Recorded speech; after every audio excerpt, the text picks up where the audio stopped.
네, 감사합니다. 오늘 우리가 함께 나눌 말씀은 고린도전서 14장입니다. 고린도전서 14장 26절로 40절까지 말씀을 함께 보도록 하겠습니다.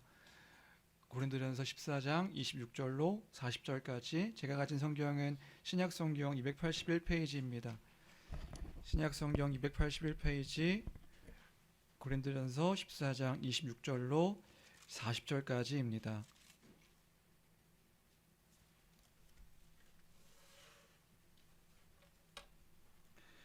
다 찾으신 줄 알고 우리 한 목소리로 읽도록 하겠습니다. 함께 읽습니다. 시작. 그런즉 형제들아 어찌할까 너희가 각각 찬송시도 있으며 가르치는 말씀도 있으며 계시도 있으며 방언도 있으며 통역함도 있나니 모든 것을 덕을 세우기 위하여 하라. 만일 누가 방언으로 말하거든 두 사람이나 많아야 세 사람이 차례를 따라 하고 한 사람이 통역할 것이요 만일 통역하는 자가 없으면 교회에서는 잠잠하고 자기와 하나님께 말할 것이요 예언하는 자는 둘이나 셋이나 말하고 다른 이들은 분별할 것이요 만일 곁에 앉아 있는 다른 이에게 계시가 있으면 먼저 하던 자는 잠잠할지니라. 너희는 다 모든 사람을 배우게 하고 모든 사람으로 권면을 받게 하기 위하여 하나씩 하나씩 예언할 수 있느니라. 예언하는 자들의 영은 예언하는 자들에게 제재를 받나니 하나님은 무질서의 하나님이 아니시오 오직 화평의 하나님이시니라. 모든 성도가 교회에서 함과 같이 여자는 교회에서 잠잠하라. 그들에게는 말하는 것을 허락함이 없나니 율법에 이른 것 같이 오직 복종할 것이요 만일 무엇을 배우려거든 집에서 자기 남편에게 물을지니 여자가 교회에서 말하는 것은 부끄러운 것이라. 하나님의 말씀이 너희로부터 난 것이냐 또는 너희에게만 임한 것이냐. 만일 누구든지 자기를 선지자나 혹은 신령한 자로 생각하거든 내가 너희에게 편지하는 이 글이 주의 명령인 줄 알라. 만일 누구든지 알지 못하면 그는 알지 못한 자니라. 그런즉 내 형제들아 예언하기를 사모하며 방언 말하기를 금하지 말라. 모든 것을 품위 있게 하고 질서 있게 하라. 아멘. 네. 오늘 우리가 26절부터 40절까지 함께 고린도전서 14장을 읽었는데요. 오늘 설교가 이 12장부터 계속되었던 그 은사에 대한 마지막 이제 결론의 내용입니다. 오늘로 이제 은사에 대한 이야기가 이제 끝이 납니다. 언제까지 은사에 대한 설교를 하십니까? 네, 오늘까지. 예, 오늘 이 14장을 끝으로 은사에 대한 설교는 당분간 하지 않을 것이니까 이제 앞에서 했던 그 은사에 대한 설교들을 좀 잘 기억하셨으면 좋겠다. 또 한편으로는 우리가 성경적 교회 또 복음의 기초 함께 할 때 그 은사에 대한 것들을 함께 또 나눌 터인데 그때 또 함께 나누면서 이 고린도전서 14장, 12, 13, 14장을 기억하면서 그렇게 좀 우리가 은사에 대해 좀 정리하면 좋을 것 같습니다. 사도 바울이 지금 이제 마지막으로 14장에 고린도 교회 성도들에게 은사에 관련해서 결론적으로 말하는 것은 이제 뭐냐면요. 결론은 뭐냐면 은사를 행하되 질서를 따라 그 은사를 행하라 이 얘기를 하고 있는 것입니다. 은사를 행하되 질서를 따라서 그 은사를 행하라. 그래서 오늘 우리가 기억해야 될 핵심 단어가 있다면 질서입니다. 질서. 고린도 교회 안에 일어났던 그 교회의 모습들, 우리 12장부터 살펴봤던 교회의 모습들 한번 이제 정리해 볼까요? 생각해 볼까요? 교회 안에 은사로 인해서 무질서함이 있었습니다. 무질서했던 교회, 특별하게 나타났던 그 은사로 인해서 그 무질서함이 있었다고 말씀드렸죠. 어떤 사람이 은사를 행하는데 그 은사를 행하면서 자기를 드러내는 일들이 있었고 또 한편으로는 그 자기를 드러내는 사람들의 말을 따르는 무리들이 있었고 그래서 그 교회가 뭔가 이렇게 혼란스럽고 무질서함이 있었다. 교회 안에서요. 그러니까 교회 안에 성도들이 예배로 모이는데 뭔가 그 특별하게 나타난 은사들로 인해 가지고 막 자기들을 드러내고 또 한편에서는 그 드러나는 사람들을 따르고 또 한 무리가 따르고 막 이런 일들이 이 고린도 교회 안에 있었던 것이다. 그리고 또 그렇게 특별하게 무질서하게 한 은사가 있었으니 14장의 방언과 예언 그 방언과 예언이 그 특별하게 그 교회를 무질서하게 했던 그 은사였었습니다. 왜요? 왜 방언과 예언이 그렇게 문제가 되었는가? 지금도 그렇지만 그 당시에도 그랬던 거예요. 뭔가 초월적이고 신비한 것처럼 보이니까. 지금도 그렇잖아요. 뭔가 방언을 하는 사람, 뭔가 예언을 하는 사람, 무언가 신비한 능력들이 막 나타나는 것들을 보이는 사람, 그 사람들이 뭔가 신비하고 초월적인 것처럼 보여서 어떤 사람들은 그것을 자신의 능력처럼 드러내기도 하고, 그 사람들의 내 말을 따라야 된다 막 이렇게 얘기하기도 하고, 사람들은 하우링이 계속 나는데요. 사람들은 그 모니터는 조금 더 올려주시면 좋겠는데요. 사람들은 그 말을 따르기도 하고, 이게 참 웃겨요. 이 사단아 불러가라, 그렇죠? 뭔가 이렇게, 그러나 우리는 당황하지 않고, 밖에서 소리가 잘 들리죠? 네, 저는 좀 이렇게 먹먹해서, 네. 여하튼 그렇게 따르고 이런 모습들을 보이니까 사람들이 그 방언하고 예언하는 사람들을 따르니까요. 이렇게 교회가 혼란스러움을 겪고 있다는 이야기를 듣고 바울 사도가 이제 그 은사를 어떻게 사용해야 되는지 12장부터 이제 은사에 대한 이야기를 이제 하고 있었고, 오늘은 그 은사에 대한 결론을 말하고 있는 것을 볼 수 있는 것입니다. 그래서 이제 우리 먼저 26절을 함께 볼까요? 26절입니다. 26절을 먼저 보면요. 26절 함께 읽겠습니다. 시작. 그런즉 형제들아 어찌할까?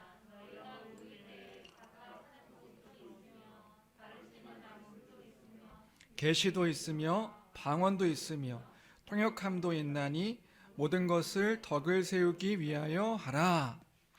33절도 볼까요? 33절입니다. 함께 읽겠습니다. 시작. 하나님은 무질서의 하나님이 아니시오 오직 화평의 하나님이시니라. 바울 사도가 교회를 향해서 말하고 있는 것은 무엇입니까? 고린도 교회를 향해서 말하고 있는 것은요, 하나님은 무질서의 하나님이 아니시다. 하나님은 오직 화평의 하나님이시다. 그러니까 모든 것을 행할 때 질서를 따라서 행하라고 지금 말하고 있는 것입니다. 모든 것을 질서를 따라서 행하라. 그래서 오늘 말씀을 통해서 먼저 우선적으로 우리가 기억하고 싶은 것은 뭐냐면요, 우리가 오늘 말씀을 듣고 돌아갈 때 꼭 기억하기를 원하는 것, 첫 번째로는 뭐냐면요, 따라해 볼까요? 질서를 따라서 행하라. 네, 질서를 따라서 행하라. 이걸 꼭 기억하는 우리가 되었으면 좋겠습니다. 질서를 따라서 행하라. 질서를 따라서 행하는 것입니다. 교회 안에서 무언가를 행할 때 질서를 따라서 행해야 된다. 그렇다면 그런 거죠. 질서를 따라서 행한다는 것은 뭘까요? 어떻게 행동하는 게 질서를 따라서 행하는 것일까요? 우리가 우선 이 의미를 이해하기 위해서는 33절 하나님은 무질서의 하나님이 아니시라고 할 때에 그 질서의 반대로 사용되고 있는 그 무질서라는 단어의 의미를 좀 생각할 필요가 있습니다. 무질서, 그 무질서가 뭐냐?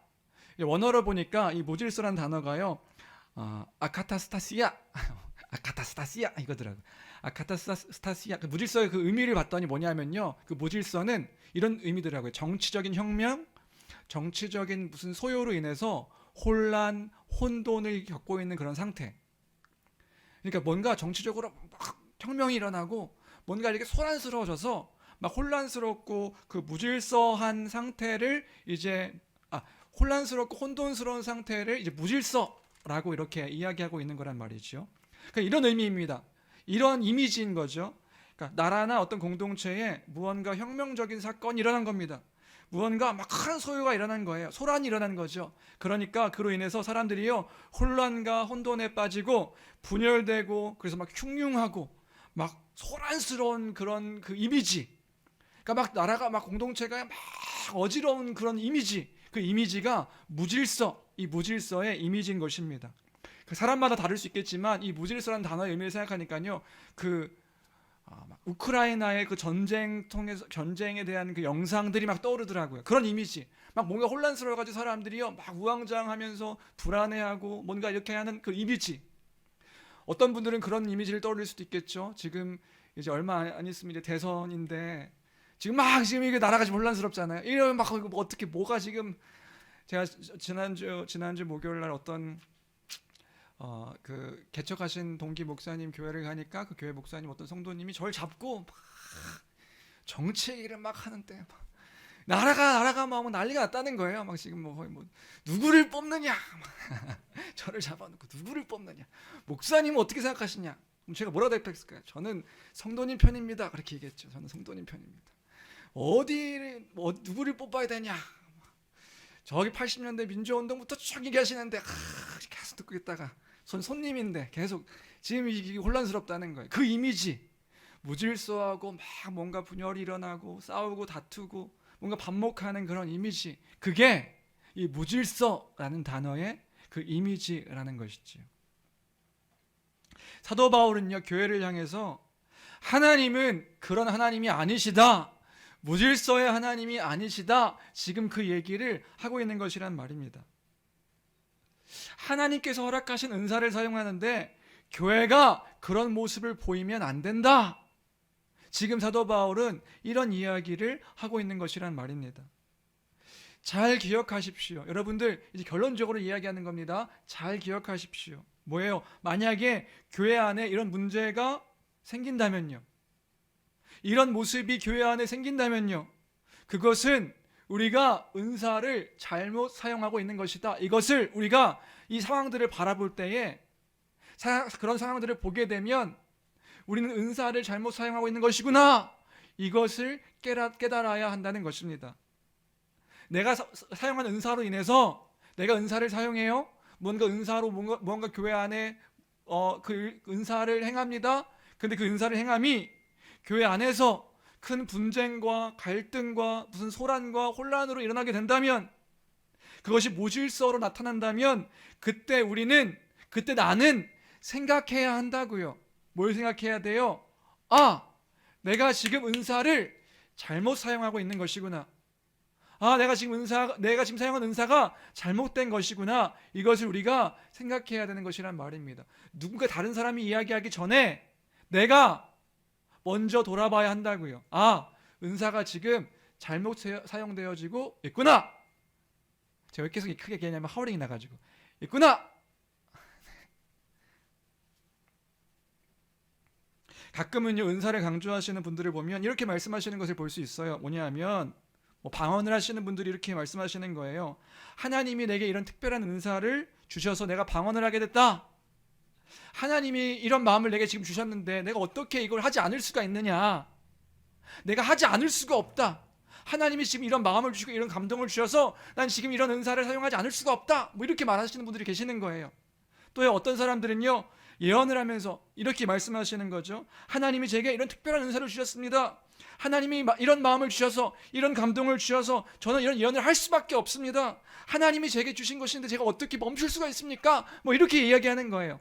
뿐만 아니라 어떤 은사를 사용하시면서, 어떤 교회 안의 일들을 사용하시면서 하나님이 이런 마음을 주셔서 이런 감동을 주셔서 저는 하지 않을 수가 없습니다. 하나님이 저에게 시키셨습니다. 멈출 수가 없습니다. 그런데 사도 바울은 그런 사람들을 향해서 이렇게 말하고 있는 거라고요. 하나님은 무질서의 하나님이 아니시다.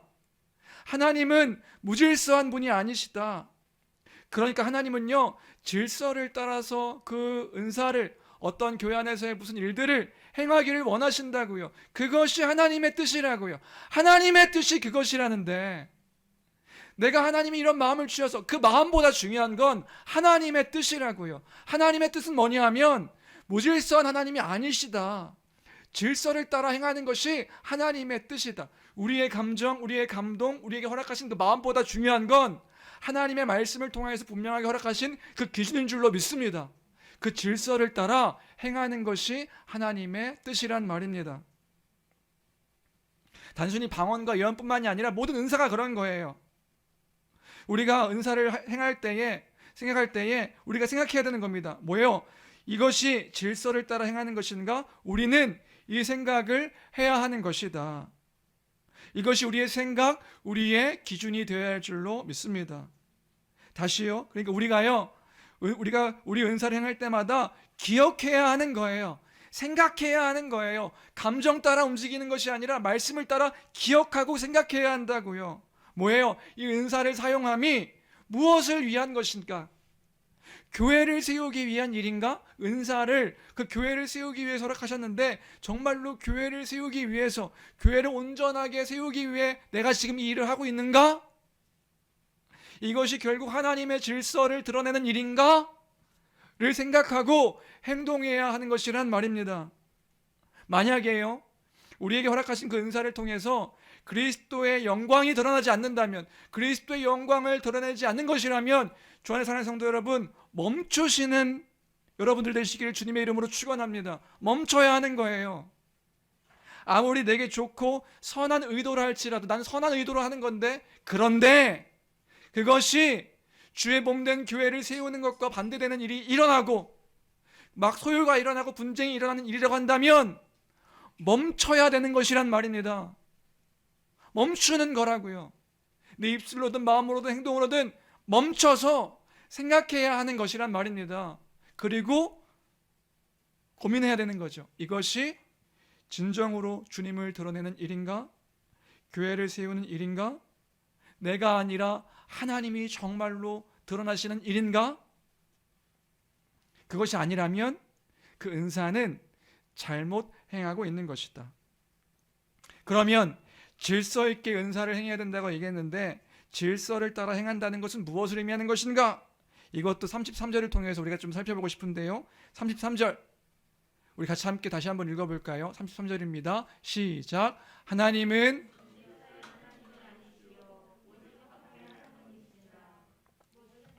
네, 33절만요. 하나님은 무질서의 하나님이 아니시오 오직 화평의 하나님이시니라. 그 무질서의 반대를 화평으로 이야기하고 있는 거예요. 그 무질서의 반대가 화평인데, 그럼 그게 질서를 따라 행했을 때에 나타나는 그 성품인 거죠. 화평. 그 화평이 뭐냐? 화평이라는 단어는 헬라어로 보니까요, 우리가 잘 알고 있는 에이레네라는 단어입니다. 에이레네라는 단어는 뭐냐면요, 이 무질서 반대가 되는 단어인데, 이 에이레네는 전쟁 중에 전쟁이 끝남으로 오는 그 평화, 전쟁이 종식되어서 오는 질서 있고 뭔가 이렇게 그 법과 질서가 유지되는 상태. 그러니까 무질서는 뭔가 혁명, 소요가 일어나가지고 막 혼란스러운 상태로 한다면 이것이 다 끝나고, 에이레는 뭐냐면 이 전쟁 중에 이 전쟁이 종식되어서 이제는 그 전쟁의 끝마침으로 평화를 이루는 상태, 이게 바로 에이렌의 화평의 의미인 것입니다. 그러니까 하나님은 화평의 하나님이시라, 하나님은 그 평화의 하나님이시라. 그러니까 뭔가 열광적인 것에 빠져서 무언가 혼란스럽고 정신없이 일이 진행되어지는 것이 아니라, 하나님은 그 화평, 전쟁이 끝나고 서로가 싸우지 않고 화평한 상태를 이루는 것, 그것이 하나님께서 원하시는 그 질서의 모습인 것이란 말입니다. 그러니까 결국에 하나님이 원하시는 것은요, 그 은사를 통해서 교회가 화평하기를 원하시는 거라고요. 그게 질서를 따라 그 행하는 그 은사의 결과여야 한다. 그 교회가 화평을 누리는 그 상태, 그 은사를 따라 섬기는데 그 은사로서 교회가 무질서해져요. 그건 그 은사가 바르게 사용되어진 것이 아니라고요. 은사를 행했는데 교회가 화평해요. 함께 그 평안함을 누려요. 함께 기뻐하고 즐거워해요. 그게 은사를 따라, 질서를 따라 행하는 그 은사를 바르게 행한 모습인 것이란 말입니다. 그 은사를 통해서 그리스도의 평강을 누리는 것, 그것이 은사를 질서 있게 사용하는 모습이다. 이것을 기억할 때에 그 은사를 바르게 행하여서 교회가 온전하게 참된 그 은사를 행함으로 인하여서 상대방, 우리 교회가요, 평안을 누리는 거예요. 화평을 누리는 거예요. 기쁨을 누리는 거예요. 즐거움을 누리는 거예요. 참된 안식, 그 샬롬을 누리는 거예요. 그 은사로 온전하게 그 하나님의 화평이 누려지고 고백되어지는 교회가 되기를 주님의 이름으로 축원합니다. 그러니까요, 함부로 이것이 하나님의 뜻입니다 라고 말하면 안 되는 거예요. 내가 행하는 그 일들을 하나님께서 이런 마음을 주셔서 행하는 것입니다, 함부로 하나님의 뜻이라고 말하면 안 되는 거예요. 하나님, 진정한 하나님의 뜻은 그것을 이름으로 화평을 누리는 것, 화평을 누리게 하는 것. 그 화평을 누리는, 나누는, 고백하는, 고백해 되는, 은사를 바르게 사용함으로 온전하게 그런 교회가 되는 그 말씀의 교회가 되기를 주님의 이름으로 축원합니다. 그것이 주님의 뜻이다. 그러니까요, 다시 얘기하면 고민하십시오. 생각하십시오. 기도하십시오. 뭘요? 이것이 정말로 하나님의 화평을 이루는 일인가? 내가 지금 하고 있는 일이, 지금 하고 있는 일들이 정말로 온전하게 화평을 이루고 있는 일인가? 그 화평을 이루기 위하여서 행동하는 성숙한, 그 마지막에 40절에 그렇게 얘기하고 있죠. 모든 것을 품위 있게 하고 질서 있게 하라. 여러분, 방언과 예언을 하지 마라가 아닙니다. 그런데 행하더라도 어떻게 하라는 거예요? 품위 있고 질서 있게 하라. 이런 교회가 되기를 주님의 이름으로 축원합니다. 내가 아닌 주의 뜻을 드러내는 은사여야 된다. 그러니까 질서입니다. 질서. 그 질서는 화평으로 드러나는 것입니다.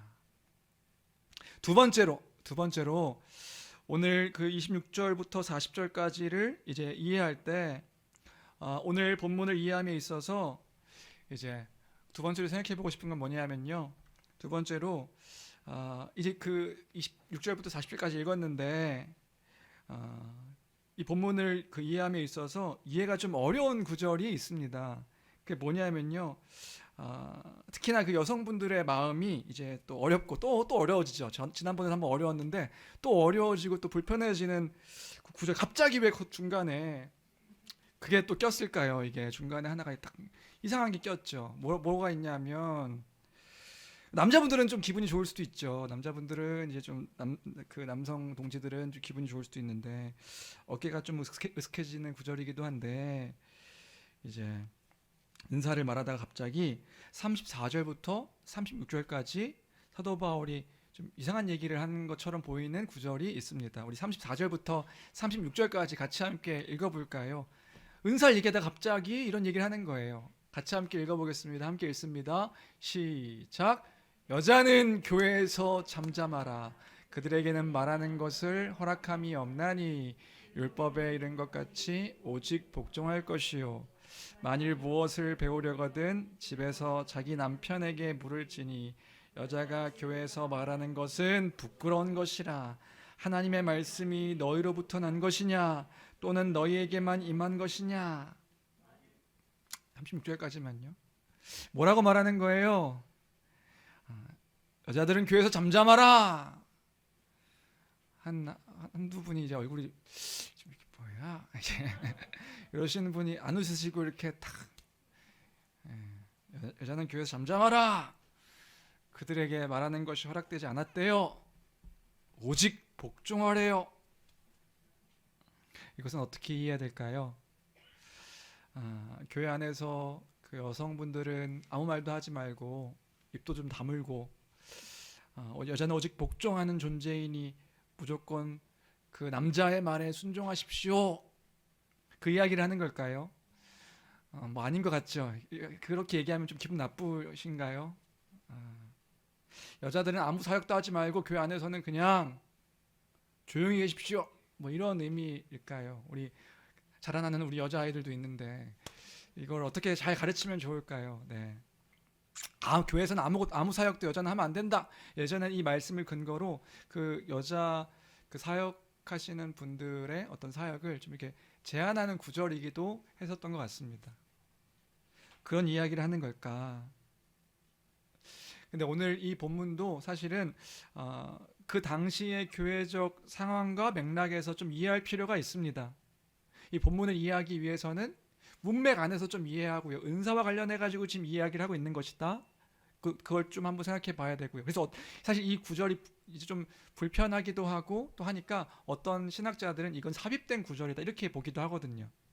그러니까 어떤 분들은 이 본문에 갑자기 너무 생뚱맞은 구절이 들어온 것은 삽입된 구절이다 이렇게 이야기하기도 하는데 그게 아니라 좀 문맥 안에서 좀 이해할 필요가 있고 또 지금 은사와 관련돼서 이야기하고 있다는 것도 이해할 필요가 있습니다. 그러니까 지금 바울은 여기서 교회 안에 있는 여성들은 아무 말도 하지 말고 기도도 하지 말고 입도 뻥끗하지 말고 뭐 이런 이야기를 하는 것이 아니라는 거죠. 어디 여자의 목소리가 문 밖을 넘어가는가, 뭐 이런 얘기 하고 있는 게 아니다. 그 뭐냐? 먼저 이 본문은요, 남자와 여자라고 하는 보편적인 그 관계 안에서 말하고 있는 것이 아니다.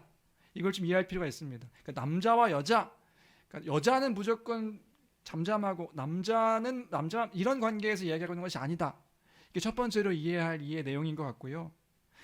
그럼 뭐에 대한 이야기냐? 남편과 아내에 대한 이야기인 것입니다.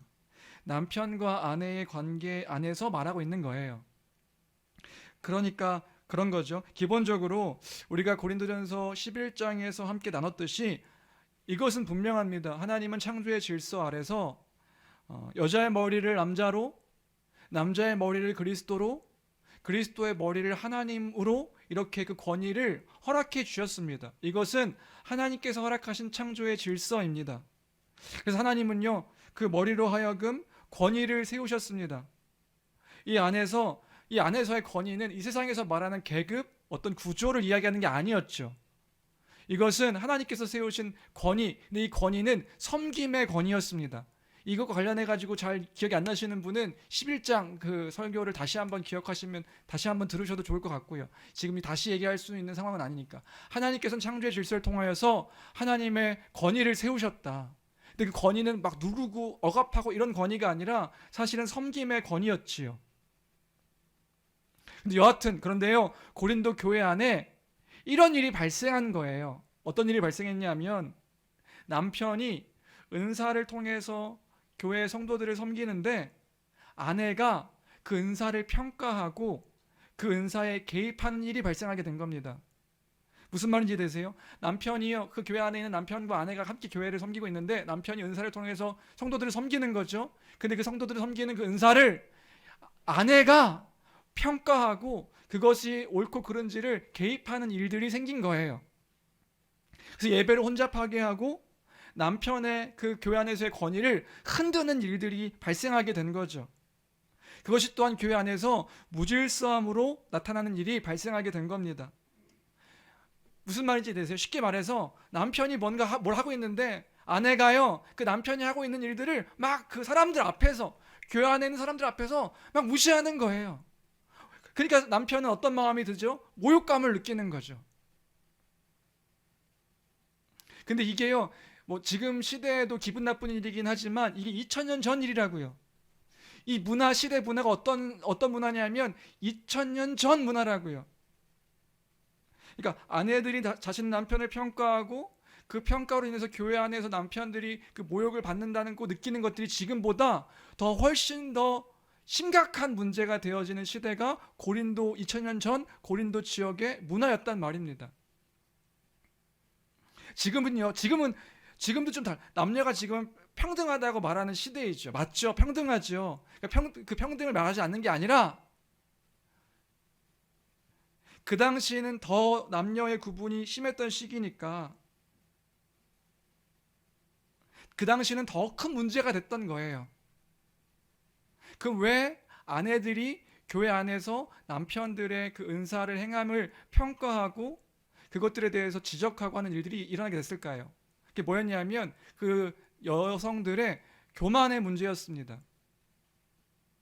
나도 그리스도 안에서 은사를 행할 수 있으니까, 나도 교회의 성도니까 어떤 아내들은 방언도 하고 어떤 아내들은 그 말씀을 더 분명하게 알 수 있고 전할 수 있는 그러한 어떤 능력들이 그 아내에게도 있으니까 다른 사람들 앞에서 남편을 무시하는 일이 발생하게 된 겁니다. 그러니까 어떤 그림인지 이해가 되시나요? 이 또한 무질서함으로 나타나게 된 거죠. 다시요. 남편들이 뭔가 은사를 하고 있는데 그 아내들이 옆에 와가지고 우리 남편 뭐 하는 거야? 뭐 이런 거죠. 남편이 뭔가 성도를 섬기고 있는데 옆에 와가지고 그 남편의 그 은사를 행함에 있어서 시비를 거는 거예요.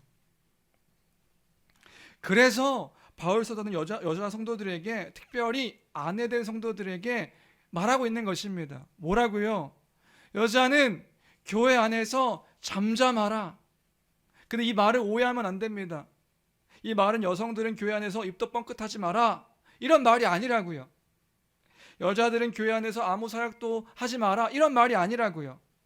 말하는 사역은 여자에게 금지되었으니 여자들은 교회 안에서 뭐 가르치거나 어떤 말을 하지 마라, 그런 맥락에서 말하고 있는 게 아니라고요. 그게 아니라 남편과 아내의 관계 속에서 교회 안의 성도들의 만남 가운데 그 남편이 행하는 은사를 평가하고 때로는 평가절하하고 남편에게 수치를 주는 행동에 대해서 지금 꾸짖고 있는 것이란 말입니다.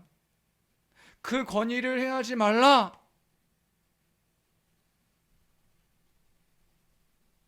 그 건의를, 남편의 건의를 아내가 세워줘야 하는데 그 건의를 해하지 말라. 여성분들이요, 남편의 건의를 해하지 말라. 아멘. 남편의 건의를 해하지 말라, 그 얘기를 하고 있는 거예요.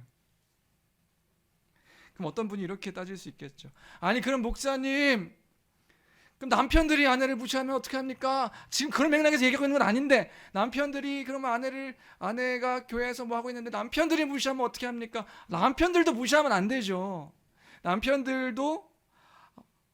남편들이 아내를 무시하면 참아야 됩니까? 지금 그런 맥락에서 말하고 있는 건 아니에요. 남편 성도님들도 당연히 아내를 무시하면 안 되죠. 아내를 어떻게 생각해야 되나요? 지금 이거는 그 은사와 관련돼서 교회 안에 문제가 되고 있는 것들을 근거로 지금 얘기하고 있는 거니까 남편에 대해서는 이야기하고 있진 않지만 남편들은 아내에 대해서 어떻게 생각해야 됩니까? 어떻게 행동해야 됩니까? 에베소서 5장의 말씀을 근거로 우리가 기억하면 좋을 것 같습니다. 에베소서 5장에 어떻게 말씀하고 있지요? 아내를 어떻게 생각해야 되나요? 그리스도께서 교회를 사랑하심 같이, 그리스도께서 교회를 위하여 자기를 희생하심 같이, 그렇게 남편은 아내를 사랑해야 되고 아내를 섬겨야 되는 거죠. 죽기까지 그 아내를 사랑하고 자기 자신의 몸을 내어준 같이 아내를 섬겨야 된다. 그것이 남편이 아내에게 행할 모습인 거예요. 무슨 말인지 남편분들 그렇게 아내를 사랑해 주셔야 합니다.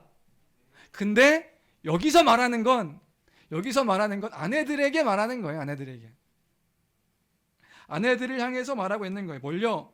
더욱더 다른 남성들이 아니라 더욱더 남편의 권위를 지키기 위해서 노력해야 한다고요. 업신여겨서는 안 된다고요. 다른 사람들로 하여금 그 아내가 남편을 업신여기는 것으로 보여서는 안 되는 거라고요. 왜요? 그것은 하나님의 창조의 질서를 깨트리는 일이기 때문에 그렇습니다. 그래서 그 얘기를 하고 있는 거예요. 뭘 얘기하고 있는 거냐면 남편이 무언가 행하는 그 일을 확인하고 그것을 알고 싶으면, 그것이 어떤 의미인지, 어떻게 행하는 것인지, 그것이 맞고 틀린지 알기를 원하면, 배우기를 원하면, 여기 배운다는 단어가 알다 이런 의미거든요. 알기를 원하면, 남편이 그 행하는 것이 무엇인지 알기를 원하면 남편에게 물어봐야 하는 겁니다. 그러니까 지금 이 뒤에 34절 이 말씀이요, 교회에서 배우지 말고 무조건 남편에게 배워야 된다 이런 의미가 아니라, 교회에서 성경 공부하지 말고 남편에게 배워라 이런 의미가 아니라요. 지금 그런 말하는 게 아니라 남편이 은사를 행할 때 그 의미에 대해서 무언가를 배우려면, 그 의미가 무엇인지 알려면 다른 사람들에게 부끄럽게 하지 말고 집에 가서 물어보라는 거죠. 무슨 말인지 이해되세요? 집에 가서 그 남편에게 물어보라고요. 집에 가서 그 남편이 그 일들을 왜 했는지, 그 의미가 무엇인지를 물어보라고요. 다른 사람들 앞에서 물어서 무시하지 말고, 망신 주지 말고, 모욕감을 주지 말고 집에 가서 그 이야기들을 물어봄으로 그 남편의 권위를 세워주라고 지금 이야기하고 있는 것이란 말입니다. 그게 질서라고요. 질서. 그것이 또한 교회와 가정을 화평하게 하는 질서의 모습이란 말입니다. 왜요? 남편이 수치를 당할 수 있으니까요. 화평을 위해서 서로의 화평을 이루어라 이렇게 이야기하고 있는 거란 말이지. 결론은 뭐예요? 결론은 오늘 이 은사를 마무리하면서 이 은사에 대한 결론은 뭐냐면, 모든 것에 무질서하게 행하는 것이 아니라 질서를 따라 행하라. 질서를 따라 행하라. 이 얘기를 지금 하고 있는 것이란 말입니다. 무질서하게 무언가 혼란스럽고 혼잡하고 사람들의 마음을 상하게 함으로 그 은사를 행하는 것이 아니라 질서를 따라 행하라고요. 그래서 가정에서든 또 교회에서든 화평을 이루기 위하여서 노력하라. 그것이 왜요? 하나님은 화평의 하나님이시니까. 그러니까 결국은 질서를 따라서 그 화평을 이루라. 이것이 오늘 설교의 결론인 것입니다. 화평. 전쟁 상태에서 그 전쟁이 종식된 상태, 그 끝난 상태로 기쁨과 즐거움과 평안함을 누리도록 우리가 그 은사를 행할 때 그것이 목적이 되고 그것이 결과가 되도록 그 은사를 행해야 하는 모습을 보여야 한다는 것입니다. 그렇게 그 은사를 드러내는 우리 교회가 되길 주님의 이름으로 축원합니다. 무슨 말인지 이해되세요? 결론이 뭐예요? 결론은 은사를 행하되 질서를 따라 그 은사를 행하라. 모든 것을 행하되 질서를 따라 그 은사를 행하라. 질서가 뭔데요? 화평이라고요. 그 결과가 화평으로 나타나는 거라고요. 말씀을 정리합니다. 말씀을 정리하면서 우리가 이제 12장부터 함께 나눴던 그 은사에 대한 것들을 마지막으로 정리하고 오늘 설교를 마무리하면 좋을 것 같은데요. 이제 우리가 은사에 대해서 12장부터 14장까지 쭉 함께 나눴습니다. 가장 중요한 것. 은사가 뭐죠? 은사가 뭔가요? 은사는 그걸 아셔야죠. 은사가 뭐죠? 은사가 뭐죠? 은사는 예수 그리스도의 그 복음을 알고 믿는 자, 그 성령으로 거듭난 자에게 하나님께서 허락하시는 선물이 은사다. 그러면 무슨 선물을 주시는데? 그리스도의 영광의 분깃을 나눠주시는 것입니다. 그리스도의 것을 나눠주시는 것입니다. 그리스도의 것, 원래는 예수님께서 이 땅 가운데 계실 때 예수님께서 하셨던 일들이에요. 그러니까 그 은사를 보면 예수님께서 복음서 가운데서 이 사람들에게 행하셨던 그 일들, 그 능력들, 그것들을 거듭난 성령을 받은 거듭난 성도들에게 나눠주시는 거예요. 그리스도의 것을 나눠주시는 거예요. 그럼 왜 주시는데요? 그 주신 목적이 뭔데요? 교회를 온전하게 세우라고요. 그럼 교회가 뭔데요? 교회가 뭐죠, 사연이? 그렇죠. 우리요. 예수 그리스도 안에서 한 몸 된 우리요. 그 우리를 온전하게 세우라고 허락하신 은사가 선물이 은사다. 그걸 잘 사용하면 어떤 일이 일어나는 건데요? 그리스도의 것으로 다른 사람들을 섬기는 겁니다. 내가 받은 그리스도의 것으로 교회 안의 지체들을 섬기는 거예요. 그러면 섬김받은 지체들은 그리스도를 누리는 거죠. 그 섬기는 사람도 그리스도의 것으로 섬기고 그리스도의 마음으로 섬기고 섬김을 받는 사람도 그리스도를 누리고, 그래서 교회 안에 있는 지체들로 하여금 그 영광의 충만함이 무엇인지를 알도록 허락하신 선물이 은사다. 그래서 그 사랑으로 은사를 섬길 때 교회는요, 그리스도의 영광의 충만함, 영광이 뭐죠? 영광 가득 차서 드러나고 나타나는 거. 그럼 그리스도의 영광이 뭐예요? 그리스도가 나타나고 드러나는 게 그리스도의 영광이죠. 그럼 은사를 따라서, 은사는 그리스도의 것을 받았으니까 그리스도의 그 은사를 따라서 섬길 때 교회는 뭘 누리는 거예요? 그리스도의 영광의 충만함을. 세상에서 감히 알 수도 없고 누릴 수도 없는 그리스도의 영광의 충만함을 누리는 거예요. 누굴 통해서요? 각 성도들을 통해서요. 그럼 각 성도들이 그 은사를 따라서 나 자신을 섬겨줄 때 우린 누구를 누릴 수 있는 거예요? 주님이 나를 섬겨주시는구나. 주님이 이 성도들 통하여서 나를 섬겨주시는구나. 이걸 깨달아 알도록 허락하신 선물이 은사라고요. 자기가 자랑할 이유가 아무것도 없다고요. 자기가 드러날 이유가 아무것도 없다고요. 누가 드러나는 거예요? 그리스도가 드러나는 거예요. 그러니까 질서를 따라 행해야 하는 거죠. 하나님의 화평이 드러나야 되는 거죠. 그 하나님의 에이렌의 그 샬롬의 그 평안함이 드러나야 되는 거죠. 드러나지 않으면요, 그럼 은사를 잘못 행하는 거라고요. 뭐 해야 돼요? 멈춰야 돼요. 하지 말아야 됩니다. 하지 않는 게 옳은 거라고요. 왜요?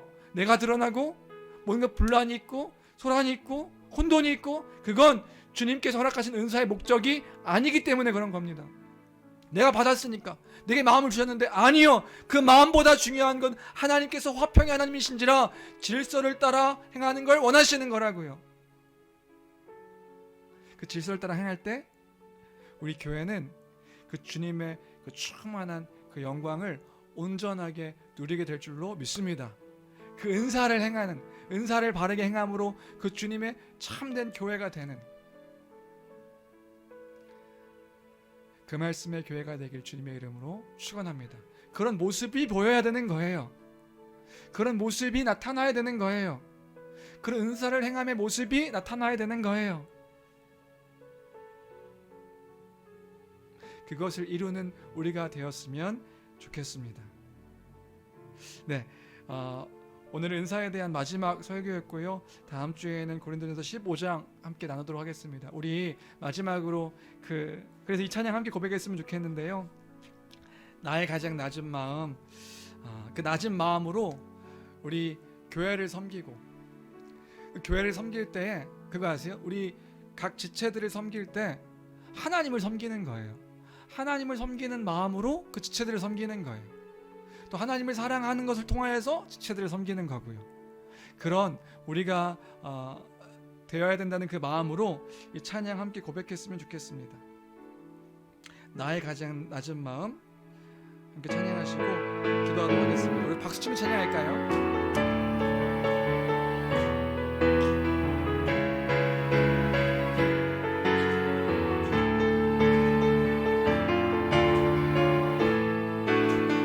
나의 가장 낮은 마음, 나의 가장 낮은 마음, 주님께서 기뻐하시고 작은 일에 큰 기쁨을 느끼게 하시는도다.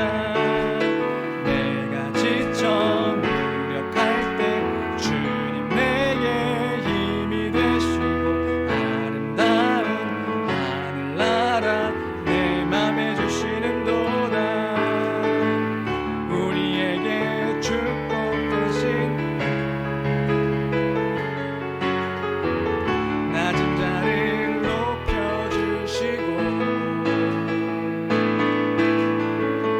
아름다운 하늘나라 허락하시고 내 모든 건 예비하시네. 찬양함의 기쁨 감사함의 평안이 간구함의 하나님 알도록 하셨. 우리 한 번 더 나의 가장 낮은 마음,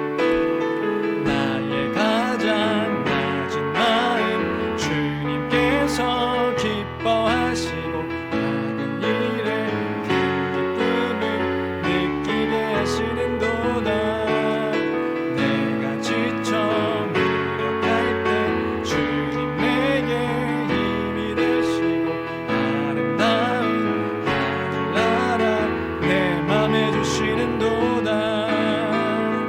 우리에게 축복하신 하나님 사랑, 낮은 자를 높여주시고 아름다운 하늘나라 허락하시고 내 모든 건 예비하시네. 찬양함의 기쁨을 감사함의 평안이 간구함의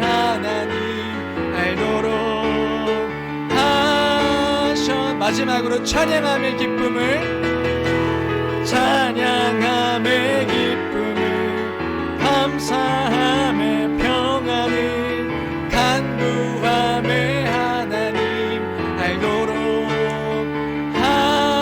하셨네. 아멘. 그런 우리가 되길 주님의 이름으로 축원합니다. 이 시간 기도할 때에 하나님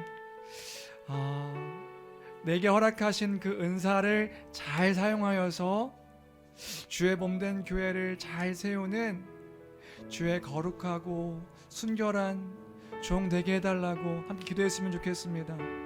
주여, 그 은사를 통하여서 주의 몸된 교회가 온전하게 세워지고 또 그 주의 영광을 풍성하게 누리는 그런 교회가 되게 해달라고, 우리를 통하여서 이 세상 가운데 그 빛과 소금의 그 주의 영광이 온전하게 선포되어지고 드러나는 그런 교회가 되게 해달라고, 각자 한 사람 한 사람 소외되고 낙오되고 지쳐서 넘어지고 그 쓰러지는 교회가 아니라 우리의 섬김을 통하여서 그 그리스도를 누리며 함께 나누며 기뻐하며 즐거워하는 그런 교회가 되게 해달라고, 또 소극적으로 또 우리가 그런 은사를 행하지 않으려고 노력하는 것이 아니라 더 그 은사를 받은 바 그 은혜와 사랑을 더 풍성하게 드러내고 나타내는 그런 내가 되게 해달라고, 이러한 기도의 제목으로 우리가 함께 이 은사를 생각하면서 교회를 생각하면서 주의 뜻을 구하며 함께 기도하며 나가도록 하겠습니다. 함께 기도하시겠습니다.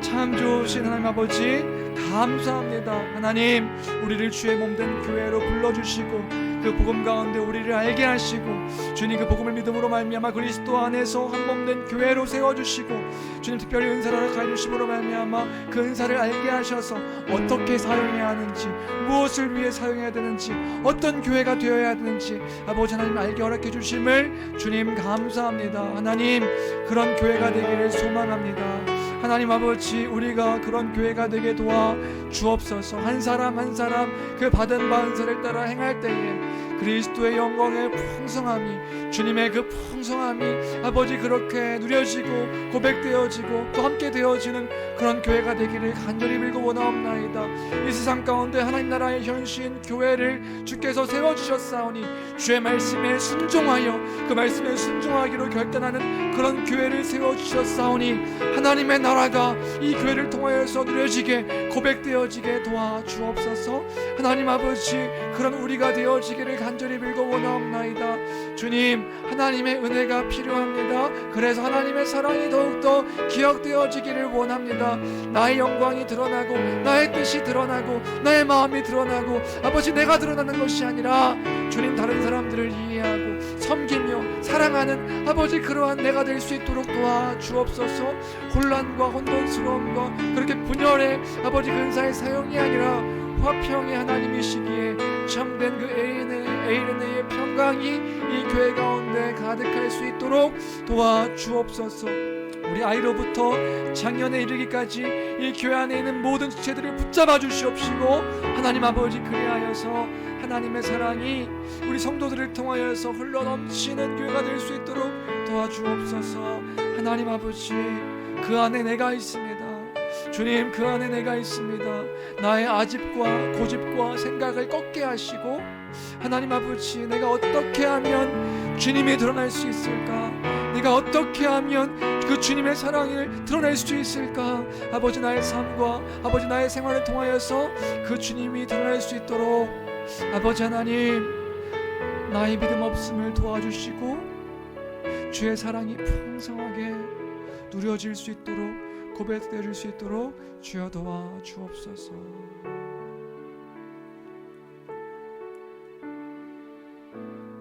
하나님 아버지, 감사합니다. 주님, 우리를 교회로 불러주셔서 고맙습니다.